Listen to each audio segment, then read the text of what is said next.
But just real quickly, this is a piece of cord. Okay, the purpose of the cord is to kind of push the tissue away just a little bit. So you want nice, smooth tooth contours. So they're preparing what we call the margin, or the junction of where the crown meets the tooth. So they're taking a real fine diamond burr, and some will go the extra step of polishing it to make it look just really, really smooth. So part of the goal is to maintain healthy tissue and real clean and smooth margins. So your Typodon teeth may not look like this because just the texture of it is different. But so step number 2, remember we said we're going to make a mold of the tooth. This is what this looks like. So those are temporaries. We'll get into that on Tuesday. It's going to take off the temporaries here. So again, they're going to put a little cord around the teeth so that they can push the gums away. So this way we can get a nice, clean impression of what that junction of the crown and tooth looks like, so the crown margin. So just some final smoothing, and then you'll see them start to make. So pack cord, pack. So we use a light body PVS material. It's got less viscosity, so it'll flow into the little crevice there much easier. So it's real important to capture the fine detail of the margin. So you want to make a real nice seal around the tooth, so the more accurate your impression is. So part of what we'll do too in class is to learn how to evaluate an impression and see if the impression is acceptable or if a retake is needed. And so let me just point this out as a precursor. What we're looking for is, you want to see, remember we put some cord around the teeth to push the gums away? These little fins of impression material has flowed down into your sulcus. So you want impression material beyond that junction of the tooth and crown, which is the margin, and into your sulcus. So essentially you're capturing part of the root surface of the tooth. So if you can see that all the way around, that makes all the steps going forward in the lab so much easier. Okay? So you're looking for that all the way around. And then if you look here, you can see clearly the crown margin. And that's part of the exercise. What we'll do with the prep check software is to be able to identify this margin, right? And one of the things we'll also do today is measure the distance of that margin. So different crowns will have different requirements for how wide that margin should be. And they can take on different forms or shapes. So some we want really flat, like at 90 degrees, and some are okay with a little curvature and more rounded. Okay. So we'll get into that too. But this is pretty close to a textbook. If you see something like this, there's no guessing as to whether you've adequately captured your margin. It makes all the lab steps so much easier. So we'll finish this up. And what I'm going to do is pass around a little stone model, okay? And hopefully it'll find its way around the class. What you'll find too is that the center, or really all of them, you can lift each little piece up, and we'll describe this, what we call a removable die system, okay? And then here's a crown that goes with it. Okay. So don't worry, it's not real. I mean, there's some gold in it, but not a lot. So actually, that one may not have any gold. So don't think about stealing it. I think it's a base metal. So.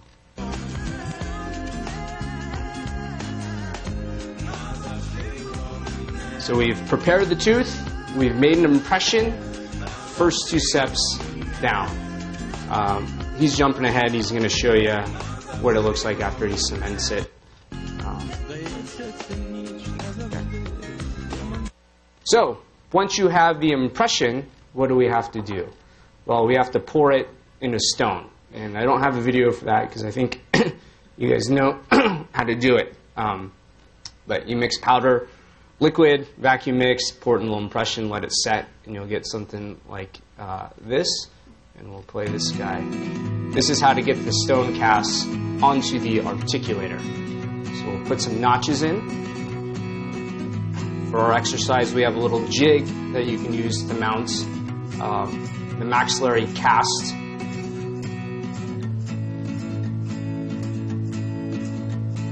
And we're going to mix up some plaster. And that sticks to the stone and will also stick into the little undercuts that they have in this mounting plate. So this is step 3 of our process, mounting the cast. Okay, let me point something out here. So now that the maxillary cast is mounted, what you want to excuse me, what you want to do is mount the mandibular cast in its proper relation to the upper, right?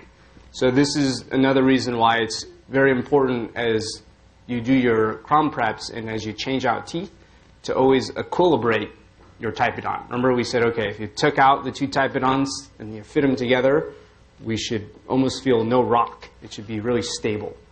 Because in the lab, what you're going to do is do that same procedure where you take the lower cast, hand articulate it against, your opposing arch, and you want to find what we consider that maximum intercuspation relationship, okay, where the cusp tips are most intercuspated to each other. Okay. So most people will have a stable MIP. So important to equilibrate your cast, and in most cases we can just what we call hand articulate the 2 casts together. Okay. The other thing too, when you inspect your impression and after it's been poured into stone, if if you have some voids in your impression, it's going to lead to positive kind of bumps in your cast. So there's little bubbles that will form, and it's important to kind of clear those out with a sharp instrument. So sometimes you'll be, your opposing tooth will be hitting that little bleb that's in your occlusal surface that's not really in there in real life. Okay, so that can throw off your occlusion, right? So if that happens, right, let's say you forget to clear out all the little discrepancies in there, and you make a crown. When you seat the crown in the mouth, what do you think is going to happen when you try to seat it and have the patient close? Is it going to be in hyper or hypo-occlusion? Is there going to be space, or are they going to be hitting that crown first? Space. Who votes space? Who votes hyper, hitting it first? Okay. So it's sort of a mental exercise to kind of think, okay, if I mounted that together, let's see. In real life, the teeth are like this, really close together. But let's say we have a bleb. That means the teeth are actually a little further apart, right? And then we make a crown, and obviously we make a crown so the crown touches the tooth on our cast. And then we take that same crown. Now we got to go to the patient's mouth, but their teeth are actually closer together. So when you put that crown on, it's actually going to hit first. So it's going to be in a hyper-occlusion. So if that didn't make sense yet, just kind of think through, it's going to be higher, this is real life, this is stone, this is higher, it takes some mental gymnastics sometimes, okay? And also with your impressions, right? If you see a little void, well, is that going to be a divot, or is that going to be extra? Because the impression is a negative or positive, and important positives, and it's like, you kind of go back and forth. So, mental exercise of kind of negative, positive, things like that. Okay? All right, so make sure, get rid of all the bubbles, because you want to be able to stabilize the typodonts in your cast so you can get an accurate mounting. And accurate mounting is important because if it's not accurate, then your occlusion may be negatively affected. A lot of times it'll be in hyperocclusion. But there are times during some of the processes where you may get something in hypoocclusion. Okay. All right, so let's move on. So basically, we're just going to secure the upper or the maxillomandibular cast together, and we do that with essentially it's wax and some rigid pieces here. All right, so the lower cast gets mounted on.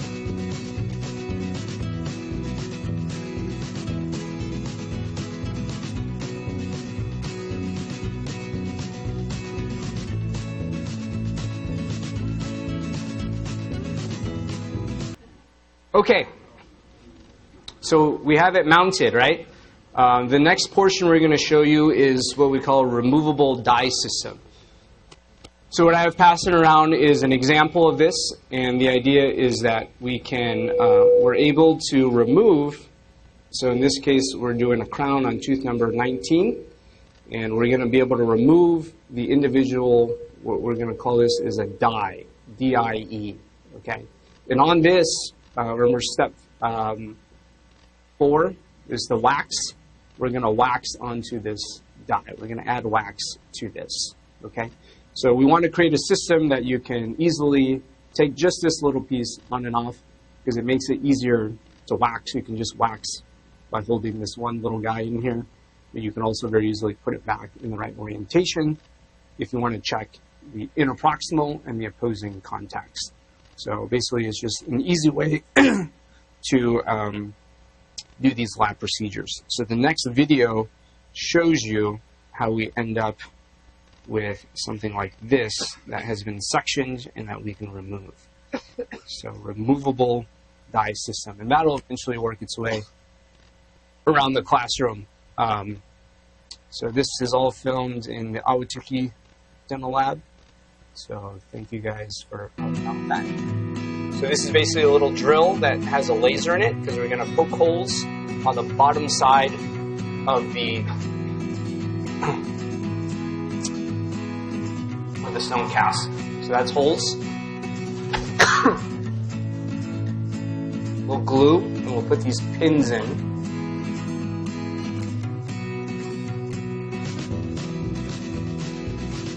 Sleeves go on to this pin.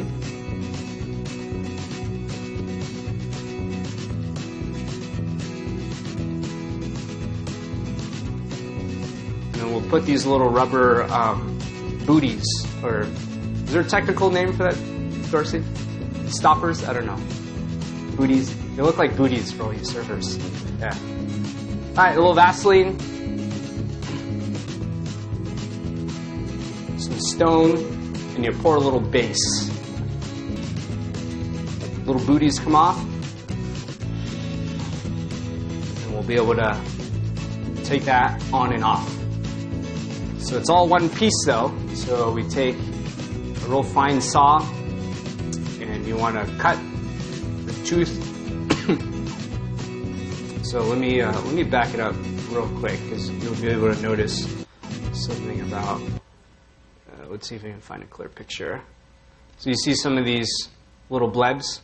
So before we mount, we do want to flick those off. Okay. And then we're just going to trim around that. We're going to call this die trimming. So you see here. Let's pause. So you can see why in our impression, if we have some of that impression material beyond that crown margin, that you're going to capture some of that root surface, right? So seeing some of that root surface makes it so much easier to identify the junction and then trim to that point, right? So what happens sometimes is if you don't get a good impression or impression material beyond that margin, everything just looks flat. Because in stone, you can't see color. It's not like you see white and then pink. All you see is stone. You just see blue. Then you're looking at this thing that doesn't have color, and you're trying to identify the junction between the tooth and the gums, and you're sitting there and you don't know where it is, and then you kind of make your own margin. No, you don't want to do that. You want to get a new impression.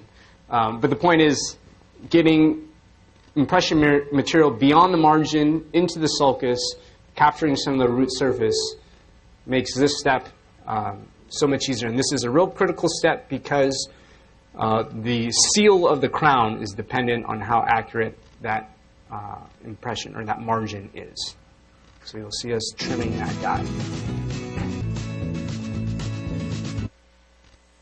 All right, so we're at the step of we have a die that's trimmed. Next, how do we actually make our gold crown? So we'll start with making a gold crown. So let's pull this next video up here. So the first thing we'll do is what we call mark the margin. So you want to draw a line at where that margin is. Okay, so it's easy to identify. You're going to paint a little what we call die spacer. Basically, this just makes room for our cement. Compensates for the cement that we're going to put in. Then you want to put some lubrication on it because we're going to add wax, and you got to be able to take that wax pattern on and off. Dip that in some wax. Who has a little cast? Here, there's a little piece of wax that goes with it if you want to try that. So this is step number 4, right? The wax up. So you add wax until it looks like a tooth. Carve in some anatomy. So all the dental anatomy you've learned also still comes into play. So we want to adjust the contacts, right? So we talked about this idea of mutually protected occlusion. Bilateral simultaneous centric contacts of equal intensity. So that's what we're looking for. We want marks on the adjacent teeth. This is what we call spruing. Now that the crown is kind of done in wax, we need to turn it into metal. So the blue and this red part is also wax. Wax, if you heat it up hot enough, not only does it melt, but it actually burns out. It just disappears. Okay, so you get it really, really hot. This is spruing the wax pattern. And now we're going to invest the wax pattern. And the stuff we pour into this crucible is what we call investment material. So just think about all the positive and negatives we have to go through, right? So impression is a negative of our tooth, then we pour the stone as a positive, then we get a wax, which is filling the missing space. We're going to burn it out, so it turns into negative. We got to fill in with a positive with metal. So there's a lot of back and forth, and a lot of potential for little errors to accumulate. So that sets up, and then you're able to remove that, and that's wax in there, right? So like we said, that little opening is wax, and it leads to this wax pattern. You burn it up, or heat it up real hot, and then we melt some metal, and we'll show you how we get the metal inside that void. So we'll wind it up. Sometimes it's called a broken arm casting machine. So this is us, this is Joey heating up the metal. Alright, so it slings all the metal into that void. So that's hot metal. After it cools, then you break away the investment material, devesting. So remember, anything that was wax now has metal in it. So not only do we have the crown, but we got the little sprue and the little button. So we'll remove the rest of that investment material. You can see how it's attached. Now you got to just suction off what we call the sprue. We adjust the crown. Check the contacts again on the stone cast. So remember, all these errors accumulate, you know, with shrinking the material or expansion of the material. Okay, so steps, right? Preparation, impression, mounts. You're going to wax up. You're going to invest, which we saw, pouring that investment material into a crucible. That gets after that sets, the wax gets burnt out. Now you got a void, and then you cast by heating this metal, and then you essentially sling it into that void, and then section it, trim, polish. So that's to make a gold crown, right? What other types of crowns have we seen? We also see what we refer to as all ceramic crowns. So basically all the steps, right now we have 6, we're going to add a 7th. So we're going to end up with a metal, what we call a coping. So just the internal layer is metal, and the outside we want to put porcelain over it to make it look pretty, right? So we call that a porcelain fused to metal crown. In our manuals and in certain old school textbooks, we refer to it as an MCC, a metal ceramic crown. So what we're going to do next week on Monday is you're going to prepare tooth number 30 for a metal ceramic crown. So let's just talk before we kind of show the video on how this is done. Let's talk about our occlusal reduction, right? So we want a certain thickness for our crown at the biting surface. So we have 2 choices, okay? Or we have 2 types of crowns we've discussed. A full metal crown and a porcelain fused to metal crown, right? Which do you think needs more occlusal reduction? And why? So I'm hearing a lot of porcelain. Okay, so, yep.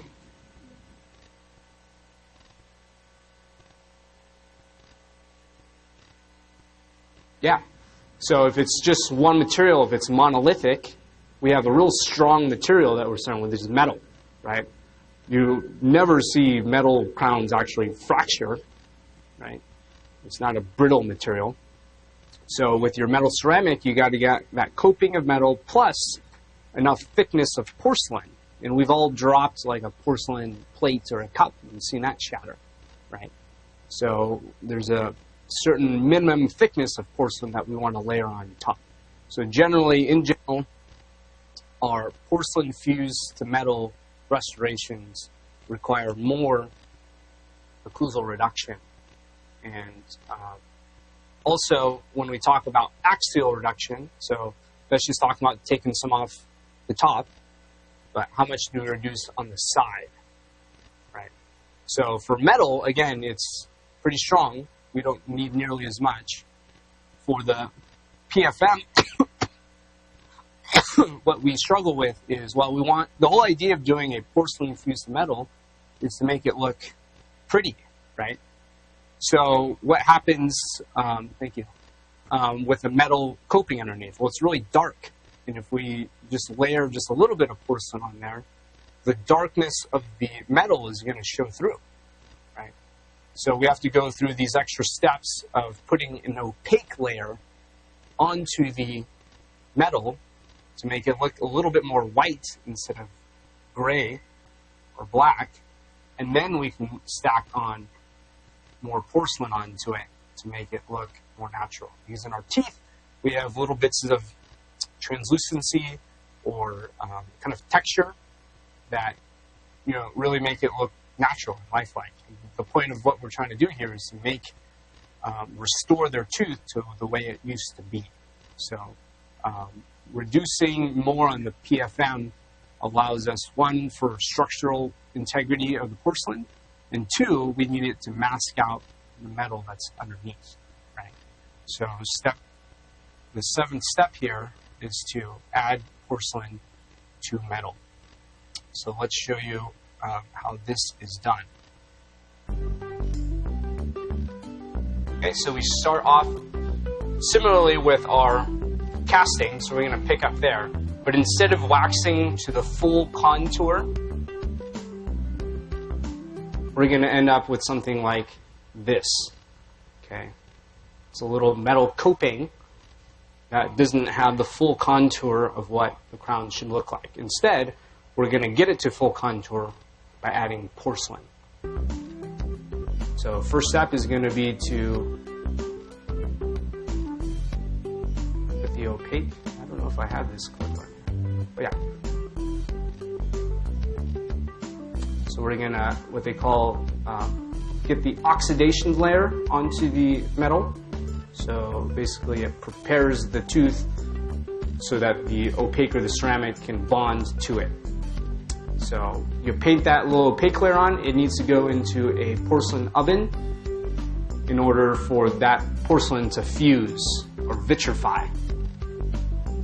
So we just put a little lubrication, and then we're going to stack a little bit of this porcelain onto the shoulder or onto the margin of the implant or of the crown. Okay, so that is the beginning steps of our porcelain. And you can imagine you repeat this step multiple times as we layer on more and more porcelain until we get to the full contour.